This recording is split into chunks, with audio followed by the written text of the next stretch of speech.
बिस्मिल्लाहिर्रहमानिर्रहीम।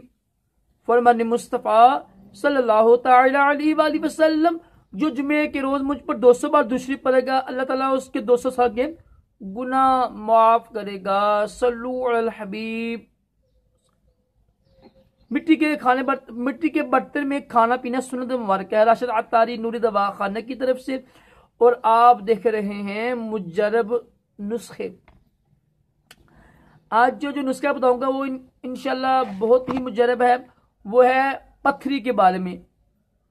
जो पथरी बन जाती है ना, तो ज़्यादा दर्द होता है, ऑपरेशन होता है। फिर अगर तो आपके जिस्म में पथरी है, तो मसाले की पथरी हो, कोई भी पथरी हो जाएगी, तो पथरी का ऑपरेशन कराने से पहले ये नुस्खा इस्तेमाल कीजिएगा 1 महीना।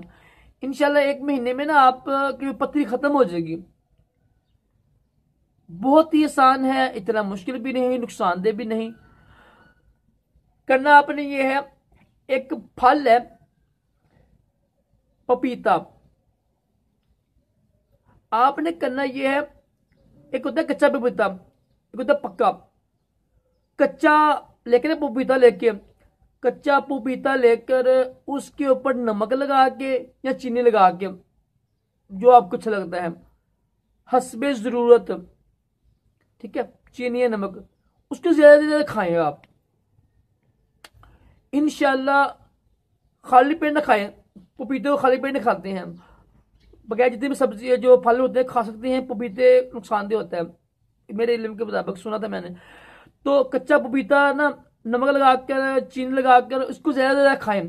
इंशाल्लाह इसकी बरकत से पथरी खत्म हो जाएगी, पेशाब के उधर रास्ते से निकल जाएगी पथरी इंशाल्लाह। बहुत ही मुजरब है कच्चा खाना पपीता। आपने कच्चा पपीते को नमक लगा के चीनी लगा के इस्तेमाल कीजिएगा, इंशाल्लाह 1 महीना इस्तेमाल कीजिएगा। नुकसान इसके है नहीं, अल्लाह की नेमत है। और अल्हम्दुलिल्लाह पथरी के लिए बहुत अच्छी चीज है ये पपीता, ठीक है। लाजमी इस्तेमाल कीजिएगा 1 महीना, इंशाल्लाह आपको प्रेशर की जरूरत नहीं पड़ेगी।